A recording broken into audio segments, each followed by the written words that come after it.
बिस्मिल्लाहिर्रहमानिर्रहीम नहमदुहु व नुसल्ली अला रसूलिहिल करीम। हज़रत उसामा इब्न ज़ैद रज़ियल्लाहु अन्हु अपना एक वाक़या बयान करते हैं कि हमें रसूलुल्लाह सल्लल्लाहु अलैहि वसल्लम ने कबीला जुहैना के इलाक़े की तरफ एक सरिये में भेजा। सरिया उस फौजी टुकड़ी को कहते हैं जो सहाबा किराम पर मुश्तमिल होती थी। जिस फौजी टुकड़ी में अल्लाह के रसूल सल्लल्लाहु अलैहि वसल्लम खुद शामिल होते थे उससे ग़ज़वा कहा जाता। उसामा बयान करते हैं कि हमने जंग की और दुश्मन को शिकस्त दे दी। जब दुश्मन भागने लगे तो उनमें से एक शख्स जो बहुत तेज़ था उसने खूब हमले किए थे। वो हमेशा आगे आगे रहता था और जब दूसरे लोग पलट कर भागते तो उनकी हिफाजत करता था। एक मौके पर मैं और मेरे एक साथी ने उसको घेर लिया।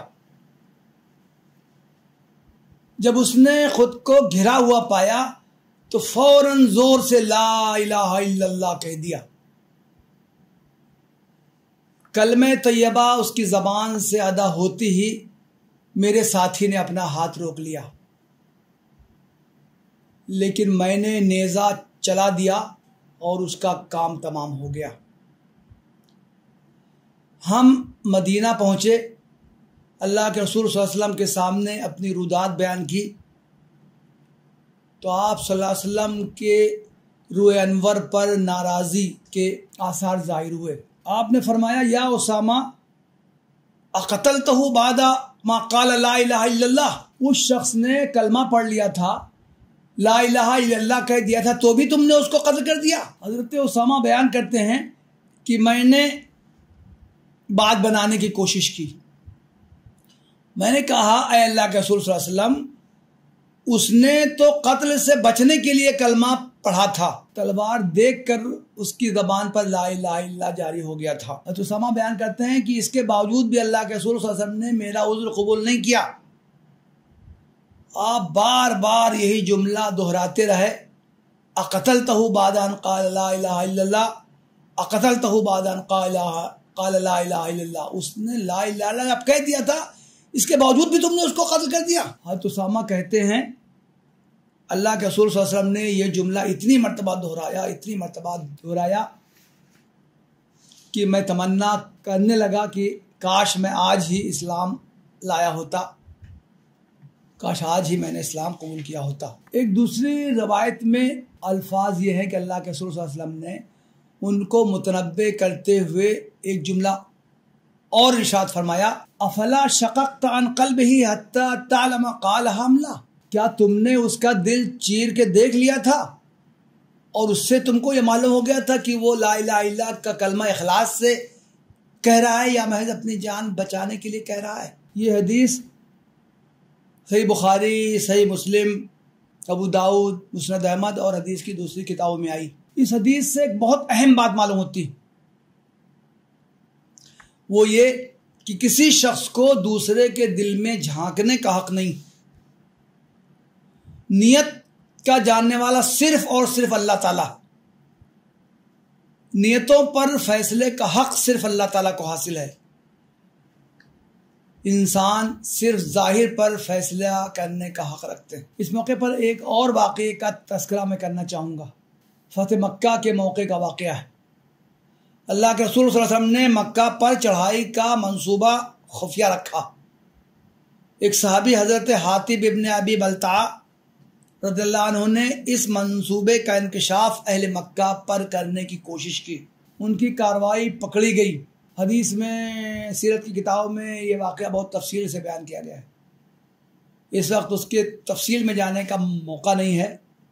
अल्लाह के रसूल सल्लल्लाहु अलैहि वसल्लम को उसकी खबर हो गई। आपने उनको बुला भेजा, उनसे पूछा कि तुमने ये क्यों किया। उन्होंने माजरत की कि अल्लाह के रसूल सल्लल्लाहु अलैहि वसल्लम, मेरी नीयत ख़राब नहीं थी, मेरा इरादा अल्लाह और उसके रसूल से बगावत करने का नहीं था। मुझे तो यकीन था कि अल्लाह ताला ज़रूर अहले ईमान को फ़तह नसीब फरमाएगा।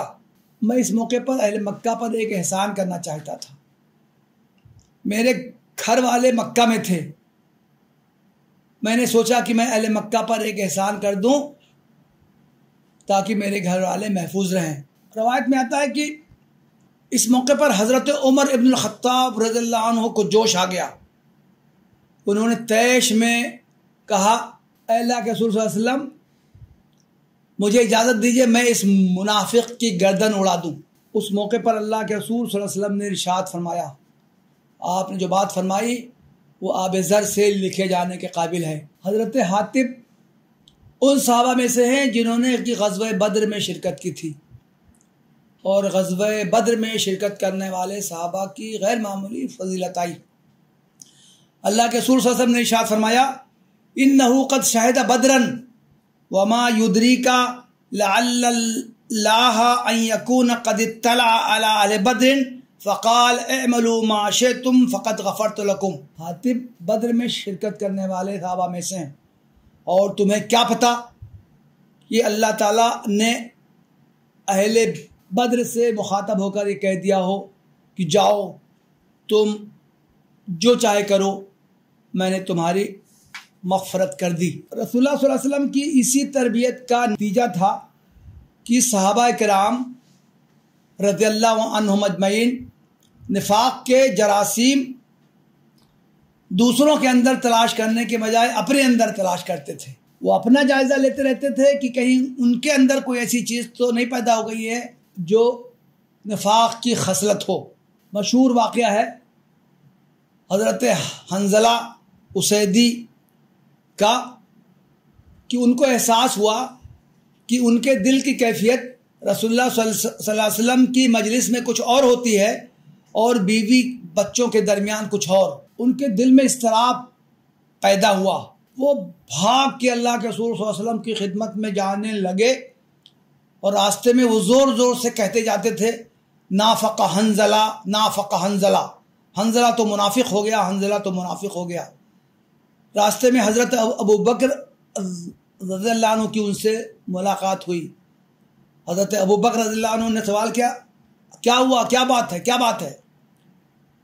उन्होंने जब अपनी उस कैफियत का तस्करा किया तो हज़रत अबू बकर ने फरमाया कि ये कैफियत तो मेरी भी है। दोनों खिदमत नबी में हाजिर हुए और अपने कैफियत बयान की। अल्लाह के रसूल सल्लल्लाहु अलैहि वसल्लम ने उन्हें तसल्ली दी कि ये निफाक की अलामत नहीं है। ये एक दो सहाबा का मामला नहीं था, बल्कि बहुत से सहाबा इसी कैफियत से दो चार रहते थे। वो दूसरों को गुमराह या मुनाफिक करार देने के चक्कर में नहीं रहते थे, बल्कि उन्हें हर वक्त अपनी फिक्र दामनगीर रहती थी। वो अपने ईमान की सलामती के लिए मुतफक्किर रहते थे। हज़रत इब्न अबी मुलैका मशहूर ताबई हैं, वो बयान करते हैं कि मुझे 30 सहाबा किराम से मुलाकात का शरफ हासिल है। मैंने पाया कि हर एक अपने बारे में डरता था कि कहीं उसके अंदर निफाक तो नहीं आ गया। हदीस में मुनाफिकीन की बहुत सी अलामतें बयान की गई। मसलन वो बोलता है तो झूठ बोलता है, उसके पास अमानत रखवाई जाए तो ख़यानत करता है, वादा करता है तो उसकी खिलाफ वर्जी करता है, ऐद करता है तो धोखा देता है, झगड़ा करता है तो गालम गलोच पर आ जाता है वगैरह। लेकिन इन बातों का खिताब हर शख्स की अपनी ज़ात से है कि वो अपना जायज़ा लेता रहे कि कहीं ये खामियां खुद उसके अंदर तो नहीं पैदा हो रही हैं। इनका ताल्लुक़ दूसरों से नहीं है कि उन्हें या उनमें से बाज़ खामियों को दूसरों में देखकर वो उन पर मुनाफिक होने का ठप्पा लगाता रहे। हमें मालूम होना चाहिए कि दूसरों के दिलों में झांकने और दूसरों पर निफाक का लेबल लगाने की किसी को इजाज़त नहीं है। हमें से हर एक को अपने ईमान की खैर मनानी चाहिए और अपने अंदरून का जायज़ा लेते रहना चाहिए। वाखिर दावाना अनिल हम्दुलिल्लाह रब्बिल आलमीन।